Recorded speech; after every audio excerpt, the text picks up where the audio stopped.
know your rights as a stockholders, or are you just raising your hands because everyone else does? Don't worry, we've got you covered. Please join the Corporate Governance and Power Seminar 2025 and finally understand what those big corporate words really mean. Knowledge is power, and yes, dividends too. Starting a corporation? Sound exciting, right?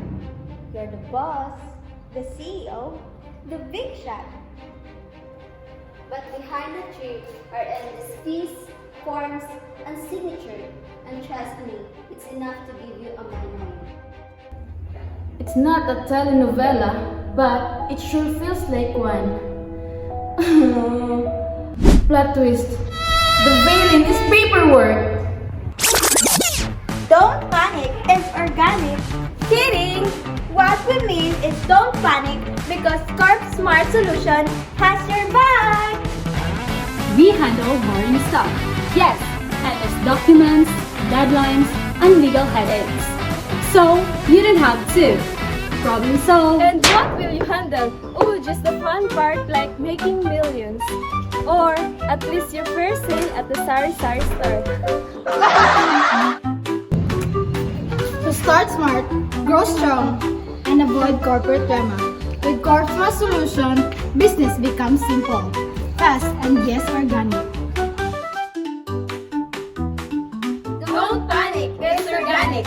This is Corp Smart Solutions, where we make corporations smarter, stronger, and stress-free.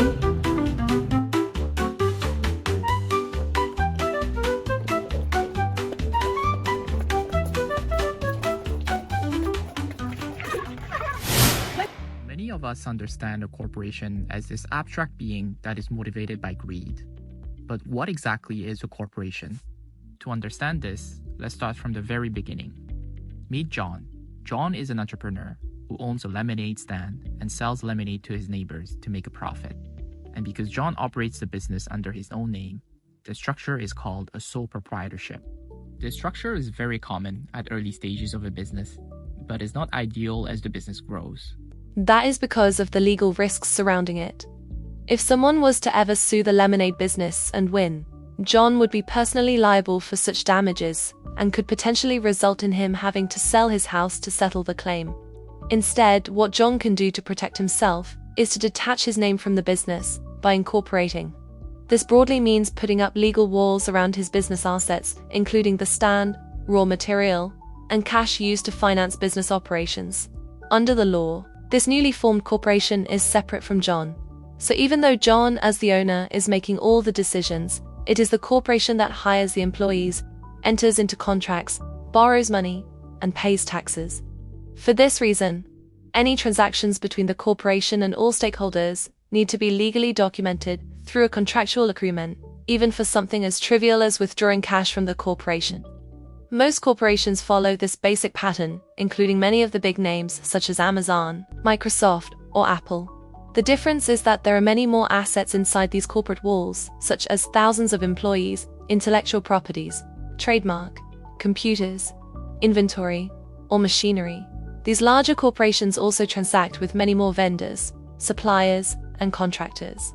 And instead of having one single owner, these corporations are owned by big institutional investors and retail investors such as you and I. And this is what a corporation is in a nutshell. I am the real CPA, and I simplify financial.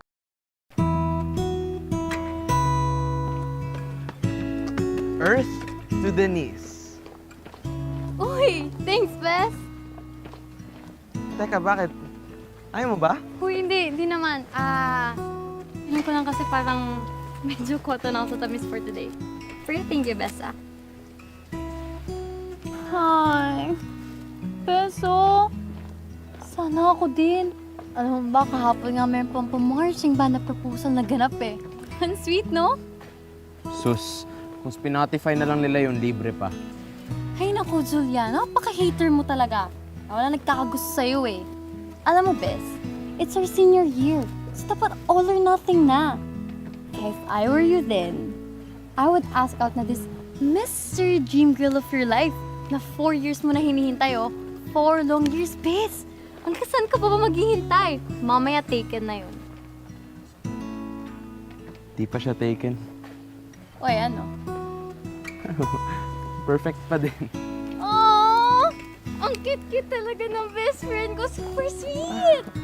Kaya alam mo, best, you have to promise me na this year, hindi next year, hindi next year, this year, this Valentine's Day, you would ask her out. Okay? Pinky promise!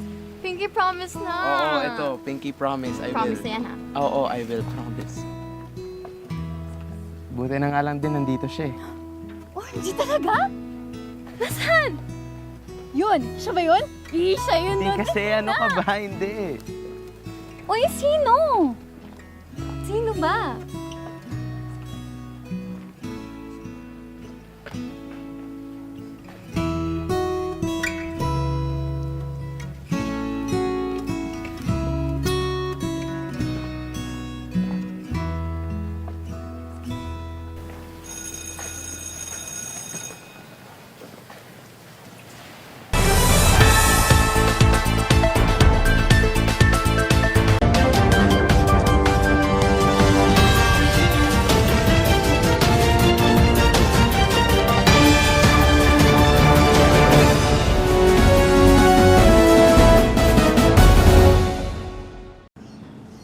Good morning, Philippines. This is Queen Erica Sakay, and you're watching Your 5 News.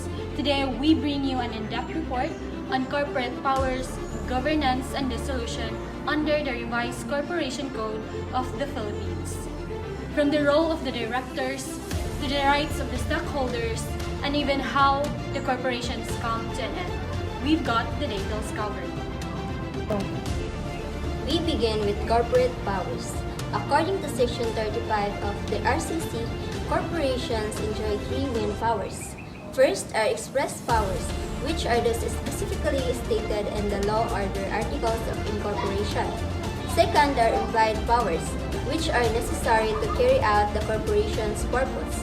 And third are incidental powers, which allow them to perform activities connected to their local business. In short, these powers define what a corporation can and cannot do under the law. Our number one shampoo is now upgraded. New Sunsilk with Active Infusion.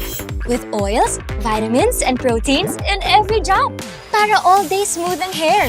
Na may bangong nakakagigil, walang makakapigil. New Sunsilk.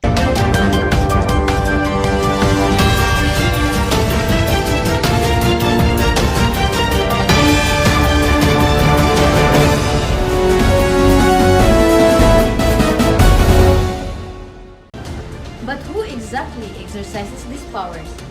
That responsibility falls on the board of directors or trustees, as provided in sections 22 to 33 in the RCC. They are elected by the stockholders, and once elected, they manage the corporation as a group. They must meet certain qualifications, form a quorum to decide matters, and appoint key corporate officers. This arrangement highlights a key principle in corporate law, the separation of ownership and management.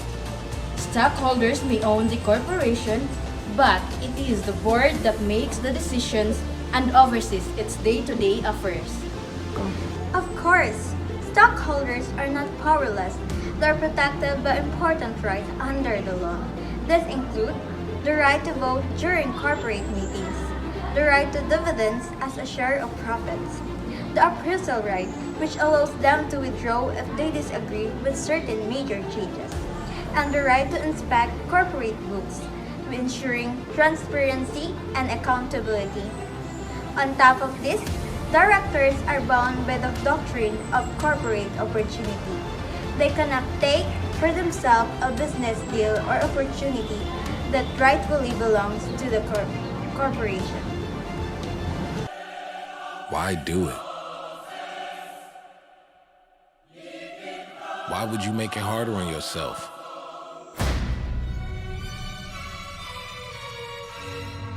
Why chance it? Why put it on the line?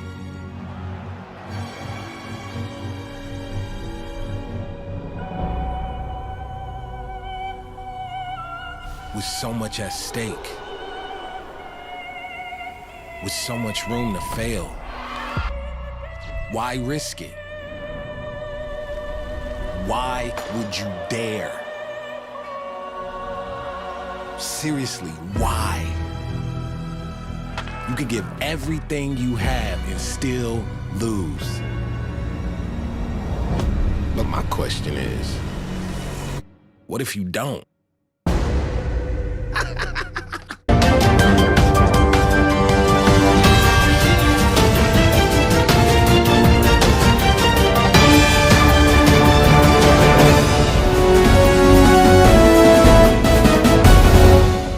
But what happens when a corporation is abused or used as a tool for fraud?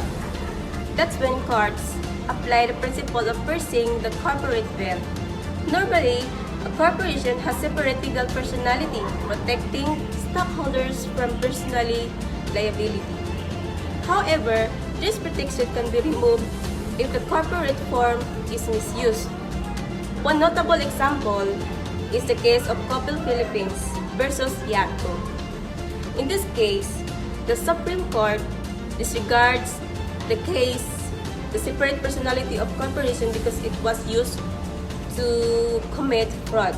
The individuals behind the corporation were held personally liable. Now, let's move on to corporate dissolution. Sections 134 to 139 of the RCC cover the process by which a corporation ends its existence.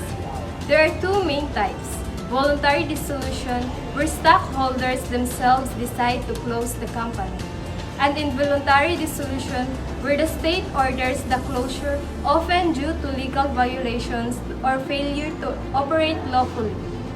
Once dissolved, the corporation does not disappear instantly. It undergoes liquidation, where its assets are sold, debts are paid, and whatever remains is distributed among the stockholders. I've got an idea for a Heinz ketchup commercial. I was at this super posh restaurant. Super posh. The type of place that has chandeliers and paintings on the wall and way too many forks. I think classical music was playing, but maybe it was jazz. No, definitely classical. The hostess walks up to me and she said, "Mr. Sheeran, is this your first time dining with us?" And I say, "Yep." The waiter comes over, he's telling me about the specials. Super fancy vegetables, fancy sauces. I said, "Sounds fancy."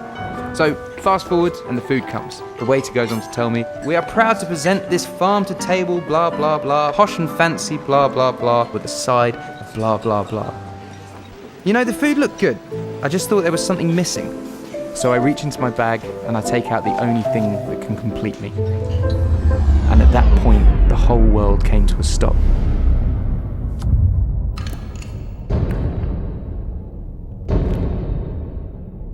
And the waiter was screaming through his eyes.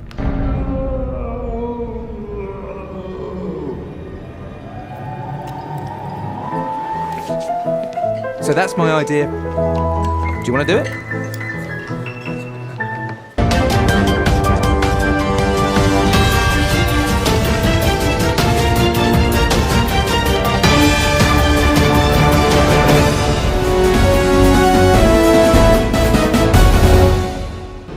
In summary, corporate powers define what a corporation can do. The board manages the corporation while stockholders retain vital rights. But when abuse occurs, the law provides remedies including piercing the corporate veil. And if the corporation must end, dissolution and liquidation ensures an orderly closure. Strict governance and accountability are essential, as history has shown us with scandals involving misuse of corporate funds. When directors and officers fail in their duties, it is not only investors who suffer, but also the public trust. We are Group 5, and this has been our special report on corporate powers, governance, and dissolution under the revised Corporation Code. Thank you for joining us. And special reminder to all, 94 days na lang, Pasko na! Pasko na! Basta kami na ang botohan.